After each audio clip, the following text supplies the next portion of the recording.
dapat sendiri apa kualitas utama yang harus dimiliki sebagai seorang lurah dalam memimpin sebuah kelurahan ini?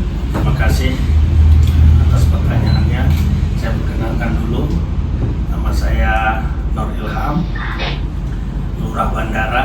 Sebelumnya saya bertugas di Inspektorat. Situ saya pindah di Kelurahan Bugis sebagai Kasih Trante. Setelah itu dimutasi di Sekretaris Kelurahan Dadi Mulia. Terakhir saya di Kelurahan Bandara. Ya. Jadi pertanyaan tadi, bagaimana seorang lurah untuk memimpin di wilayahnya? Seorang lurah itu kita harus punya kepemimpinan seperti kepamungan. Kita harus mengetahui, pertama-tama itu kita harus mengetahui wilayah, wilayah kita yang bertugas. Jadi kita harus mengetahui bagaimana penduduknya, bagaimana karakter masyarakat yang ada di wilayah kelurahan itu. Jadi kita menangani masyarakat itu tidak semata-mata kita harus bagaimana cara untuk jadi kita harus tahu watak-watak masyarakat yang ada di kelurahan itu. Kali itu. Terus gimana caranya Bapak membangun saling percaya gitu ke warganya Bapak? Jadi kita sebagai lurah, kita seperti kita menjaga seperti keluarga kita. Jadi keluarga itu kita anggap seperti anak sendiri. Jadi kita harus tahu, oh begini warga kita yang satu begini, yang warga ini. Jadi kita harus tahu. Jangan sampai kita benturan sama warga. Apa maunya warga? Kalau warga maunya begini, kita harus ikuti. Yang penting dia tidak melanggar aturan-aturan yang ada di pemerintah Kota Samarinda. Yang penting ketentramannya, ketertiban, bagaimana dia sebagai warga yang dia tinggal di wilayah bandara, dia ikut aturan kepemerintahan yang ada di Kelurahan Bandara. Atau seperti yang digalakkan seperti Pak Wali, masalah gotong royong, masalah ekonomi harus ditingkatkan bagaimana, apalagi kita punya program yang digalakkan sama Pak Wali, masalah Probebaya. Nah itu Probebaya itu semua mencakup ke warga, tinggal warganya aja bagaimana saya ini sebagai warga mau maju, masalah ekonominya, masalah lingkungannya, apa semua. Terus langkah pertama yang harus dilakuin sebagai seorang yang baru menjabat tuh gimana gitu Pak, biar dia tuh kepemimpinannya tuh dia efektif? Kalau saya kemarin, habis hari ini saya dilantik, saya besoknya sudah melihat. Saya harus tahu wilayah saya yang harus saya tangani. Pertama, saya harus tahu berapa luas wilayah yang saya harus tangani.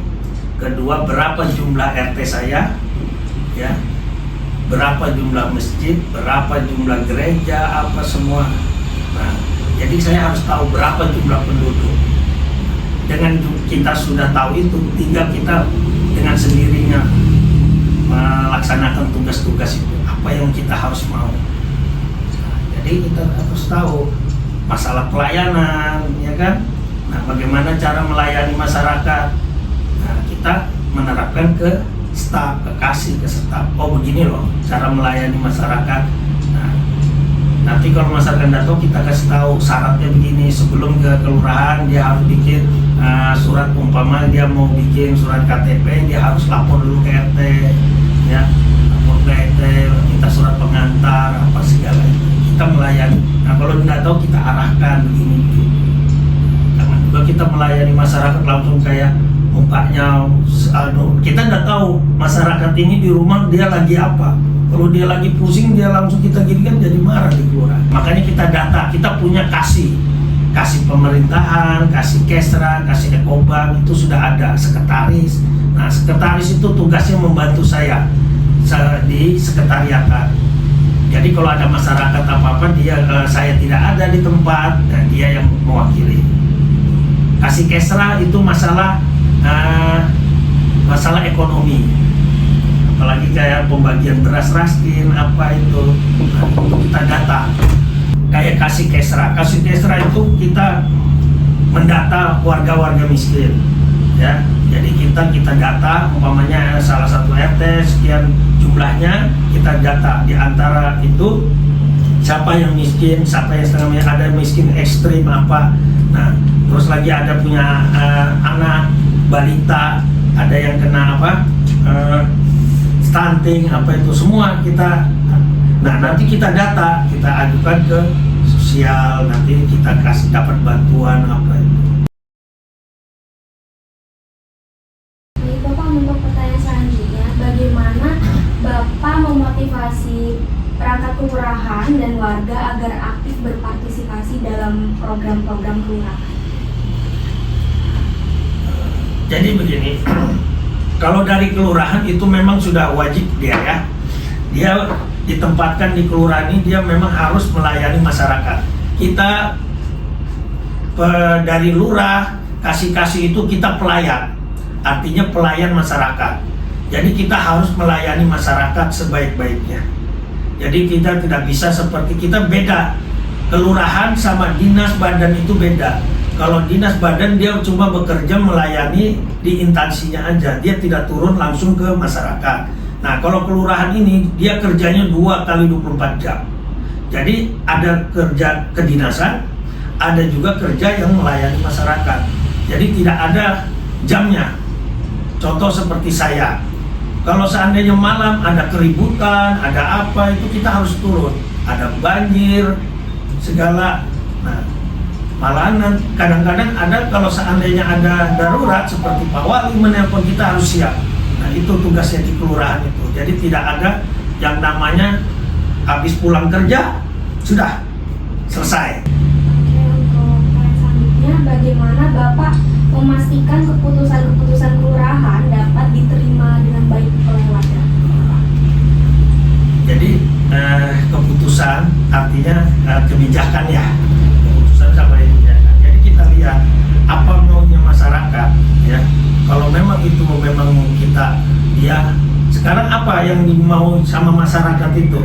Kalau dia bilang mau urusannya, dia mengurus, dia harus selesai. Nah, tapi kita lihat dulu persyaratannya apa.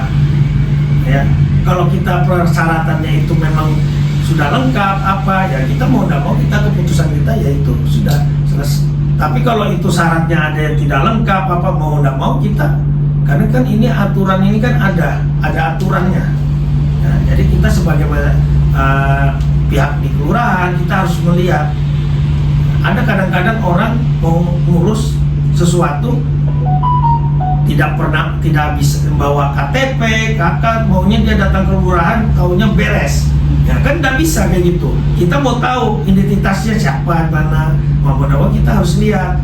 Nah, kadang-kadang ada masyarakat ini sampai 5 tahun berapa tinggal di wilayah, dia tidak pindah. Kartu keluarganya tetap di lain. Nah, sekarang kalau pas ada urusan, makanya tadi ada urusan masalah meninggal atau bikin apa, waris apa segala, kan dia bingung sendiri. Makanya kita arahkan kalau bisa dia pindah ke kita. Gitu loh. Pindah. Jadi supaya urusan apa yang mau diurus sama masyarakat itu lancar. Gitu loh. Ya.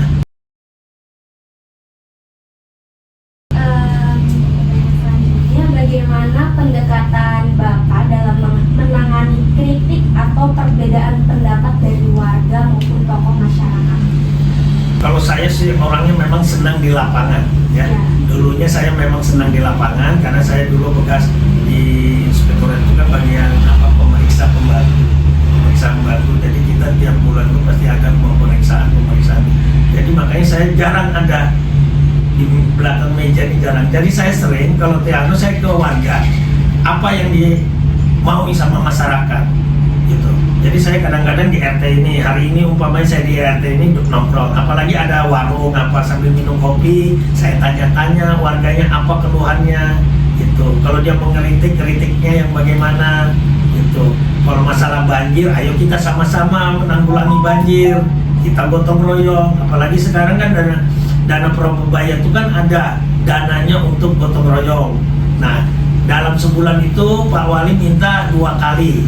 Jadi kita dalam sebulan itu kita adakan 2 kali gotong royong sama masyarakat. Nah, makanya karena nggak bisa juga kayak lurah sendiri kerjanya, terus Pak Wali kerja sendiri, nggak bisa. Ini sama-sama.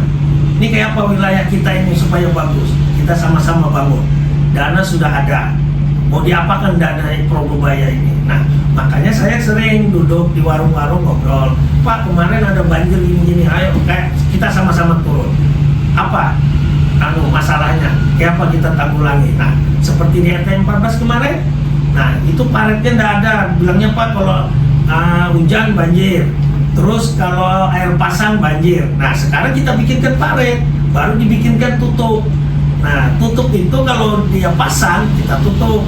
Nanti kalau airnya tidak pasang, air Karamumus, nah itunya kita buka, jadi air tidak banjir. Nah, alhamdulillah sekarang di Taman Oda itu, biar hujan apa nggak banjir. Nah itu, jadi kita lurah ini jangan mesti harus di belakang meja aja, kita harus ke bawah. Jadi kita tahu masyarakat ini maunya apa sih, gitu ya.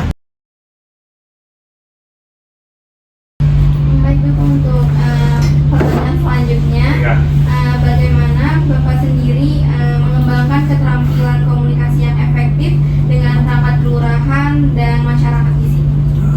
Jadi begini, kita ini kan komunikasi ini sebetulnya tinggal kitanya aja. Ya, tinggal kitanya berkomunikasi sama orang bagaimana. Itulah. Kita berkomunikasi. Memang semua manusia itu kita punya watak. Ada yang watak keras, ada yang watak. Kayak saya wataknya keras, suaranya keras. Kalau orang tidak tahu dianggap saya marah, ya kan? Nah, tapi saya enggak. Saya memberi. Jadi kita bagaimana caranya untuk berkomunikasi.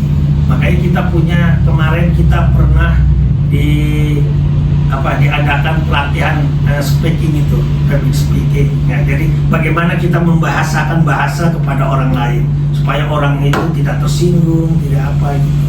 Karena penerimaan seseorang itu kan beda-beda, ya, berbeda. Kita suara keras dianggap orang itu marah itu seperti enggak. Cuma saya berusaha kepada staf-staf saya, kita harus melayani masyarakat dengan hati yang ikhlas, ya, hati yang ikhlas. Kita digaji sama masyarakat, kita harus bekerja untuk masyarakat, ya. Jadi itu saya sering wanti-wanti. Makanya saya sering berkomunikasi sama RT. Saya tolong kalau ada warganya yang komplain masalah pelayanan di kelurahan saya, ada staf saya yang tidak melayani, tidak apa, laporkan ke saya. Tapi selama ini, selama saya menjabat sini, alhamdulillah tidak ada laporan-laporan yang miring tentang pelayanan masyarakat, ya. Pak, untuk pertanyaannya selanjutnya itu, misalnya jika ada konflik yang terjadi di antara warga atau perangkat kelurahan, bagaimana cara Bapak menangani konflik tersebut? Nah, jadi gini, kalau konflik antara warga sama pihak kelurahan kayaknya tidak ada. Tapi memang ada kalau konflik masalah keluarga, masalah warga, apakah itu antara warga, masalah rumah tangga, memang ada. Nah, kemarin barusan juga ada konflik itu masalah waris antara keluarga ribut. Nah, kita panggil di kelurahan, kita selesaikan secara kekeluargaan. Nah, jadi alhamdulillah kemarin kita mediasi, alhamdulillah selesai. Nah, karena pihak-pihak keluarga ini kadang-kadang ada yang tidak mau apa masalah warisannya dibagi, ini akhirnya ribut. Jadi saya selesaikan. Karena kalau tidak diselesaikan, saya bilang saya bawa ke jalur hukum. Nah, itu tambah susah, akhirnya mau. Sebetulnya masalah-masalah gitu sebetulnya tinggal kita aja sebagai lurah, sebagai pihak kelurahan untuk memediasi bagaimana jalan keluarnya. Alhamdulillah ada berapa masalah itu kemarin, ada masalah keluarga berkelahi, masalah sepele kita selesaikan juga. Kebetulan kami di sini kan ada punya Babinsa, Babin Katimas, masalah keamanan itu kita panggil. Jadi kita buka, kita kasih arahan, karena kalau masalah ribut ini tidak sama-sama rugi. Jadi akhirnya kalau sama-sama rugi kan tidak ada yang diuntungkan, percuma juga kita ribut. Akhirnya kita selesaikan apa.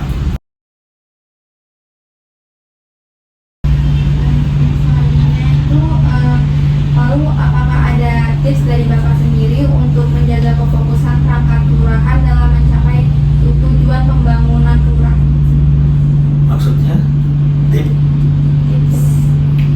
Kan kelurahan ini ada kayak capaian tujuan gitu kan Pak. oh Nah, ada tipsnya kan dari Bapak biar tujuannya itu tetap terarah, fokus ke satu aja gitu.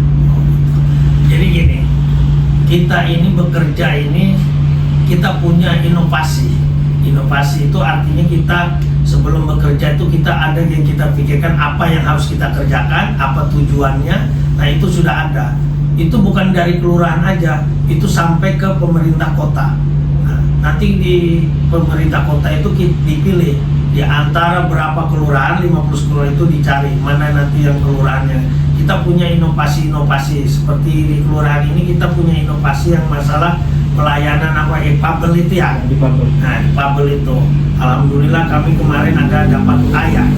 Itu dapat nilai A. Nah, itu. Jadi kita pelayanan tuh ada setiap kelurahan tuh masing-masing. Nah, kemarin kita mau ikut tapi karena ini kelurahan ini kita masih menyewa, jadi kita kurang kurang efektif untuk kita ngajakan lomba-lomba. Sebetulnya ada setiap kelurahan untuk tahun. Jadi setiap tahun itu nanti dinilai apa inovasinya kelurahan masing-masing. Masalah pelayanan. Nah, kebetulan kemarin kita ada dapat itu masalah pelayanan itu Pabel itu kan. Pertanyaan selanjutnya Pak, gimana cara Bapak untuk mengelola waktu sama memprioritaskan kalau misalnya ada permasalahan di sini? Kan Bapak juga padat ya jadwalnya, kalau tiba-tiba ada masalah tuh Bapak gimana caranya ngatur waktunya gitu? Kalau lurah ini kayaknya tidak ada waktu untuk lihat mengaruh. Jadi kita tinggal melihat sikonnya. Kalau itu permasalahannya memang darurat, kita harus turun. Entah itu saya di rumah atau di apalagi kalau masalah-masalah yang membahayakan seperti ada perkelahian itu kita kebakaran itu kita harus turun. Nah, sebelum kita turun saya akan pasti menelpon kasih saya. Kalau kayak di kebakaran itu kan dia ada kasih pemerintahan, ada itu. Jadi kalau ada yang masalah-masalah itu harus kita utamakan untuk kepentingan umum. Jadi kepentingan pribadi harus kita tinggalkan. Jadi entah itu kita tidur, entah itu rumah, kalau ada, makanya HP saya ini tidak pernah mati, ya, tidak pernah mati. Nah, dan juga kita bukan permasalahan di sini. Kelurahan ini pelayanan masyarakat, melayani pelayan. Jadi kita tidak bisa apapun yang dimaui sama masyarakat harus kita laksanakan. Mungkin lanjut ke pertanyaan selanjutnya Bapak, gimana cara Bapak menghadapi kalau ada kegagalan atau kesalahan dalam menjalankan tugas Bapak sebagai lurah? Ya, setiap manusia itu tidak ada yang sempurna, ya. Nah, tidak ada yang sempurna, tapi kita tetap berusaha bagaimana kita bisa sempurna. Jadi kita bekerja itu niat dulu. Kita berniat di dalam hati bahwa saya jadi lurah nanti bagaimana caranya saya harus berbuat yang terbaik untuk masyarakat, ya. Pasti memang ada kegagalan, itu pasti ada. Nah, tapi kegagalan itu kalau bisa jangan terlalu banyak. Jadi kalau ada kegagalan, bagaimana kegagalan itu kita perbuat supaya jangan lagi ke depannya gagal. Pasti ada kegiatan ini, kita mau ingin ini banjir ini tapi tetap banjir. Nah, kayak apa caranya? Nah, itu kan suatu kegagalan. Tapi kegagalan itu jangan kita anggap bahwa kita langsung tidak sanggup terus kita langsung diam. Kita berusaha bagaimana caranya jangan sampai gagal lagi. Kan karena manusia itu kan tidak sempurna, tapi bagaimana caranya kita berbuat supaya mendekati sempurna. Kalau kita sempurna berarti Tuhan itu kan. Gitu. Jadi kita berusaha bekerja. Makanya kita harus niat bekerja itu. Kita dari rumah itu kita sudah berniat. saya kalau saya berniat, saya ini hari ini apa yang harus saya laksanakan, bekerja. Nah, jadi saya harus, oh ini training saya harus ini. Nah, jadi datang ke kantor saya bilang sama kasih, kita harus ini. Gitu. Jadi kita tahu kita ngurusi masyarakat begini. Kayak tadi saya sudah nah sebelum saya tadi ada tugas lain, saya ke Taman Oda itu apa yang terus saya lihat ke RT 24. Nah coba situ lihat di RT 24, bagus itu. Saya lihat planning, oh ini kurang ini nanti kalau ada saya buat. Jadi kita jangan jangan bosan-bosannya untuk kita berbuat baik. Ya. Silahkan aja orang menilainya kita tidak baik, yang penting kita berbuat baik gitu. Pertanyaan selanjutnya, apa strategi Bapak untuk terus belajar dan meningkatkan kemampuan kepemimpinan dalam memimpin kelurahan? Oke. Jadi kita supaya meningkat kepemimpinan itu kita harus belajar dan kita harus mau tahu. Jadi kita lihat dari atasan kita, nah itu kita contoh atasan kita itu bagaimana kita harus seperti dia. Kita jangan menganggap bahwa orang itu di bawah kita. Kita harus belajar, banyak-banyak belajar, harus tahu. Untuk pertanyaan selanjutnya, bagaimana Bapak memberikan contoh kepemimpinan yang baik kepada perangkat kelurahan maupun warga dalam kehidupan sehari-hari? Jadi kita itu kalau untuk menjaga kepemimpinan itu kita ya bagaimana kita lihat dulu juga kita sebagai pemimpin itu kita harus lihat sikonnya.